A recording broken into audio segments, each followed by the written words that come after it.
En ce 26 décembre, nous commémorons un triste anniversaire ce matin. C'était le 26 décembre 2004. Un tremblement de terre d'une rare intensité frappe l'île de Sumatra en Indonésie et provoque dans la foulée un tsunami d'une ampleur inimaginable. Des vagues de 10 mètres de haut se forment et ravagent l'Asie du Sud-Est. Le bilan est terrible. Plus de 200 000 personnes meurent emportées par les flots. Lancées parfois à plus de 800 km/h, les vagues font aussi des milliers de blessés. 20 ans plus tard, Louis Salé, vous nous faites ce matin le récit de cette catastrophe naturelle, l'une des plus violentes que le monde ait jamais connue.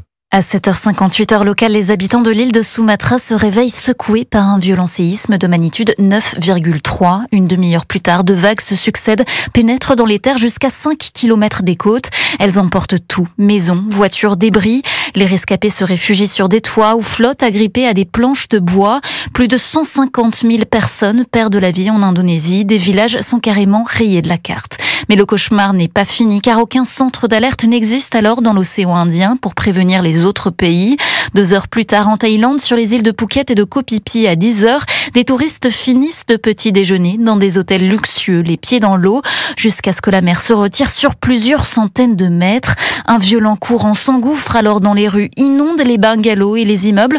L'eau monte jusqu'à 10 mètres, puis c'est au tour du Sri Lanka d'être touché 10 minutes plus tard, où l'on dénombre 30 000 morts. Le bilan est difficile à estimer. Une grande partie des populations touchées est portée disparue. S'ensuivent des jours de recherche dans les décombres et sous la chaleur, des évacuations d'étrangers sur des bateaux surchargés et des installations d'hôpitaux en urgence pour soigner des millions de blessés. Le récit de Louis Salé pour Europe 1 et à noter qu'une sirène a retenti ce matin en Indonésie pour marquer les 20 ans de ce bien triste anniversaire.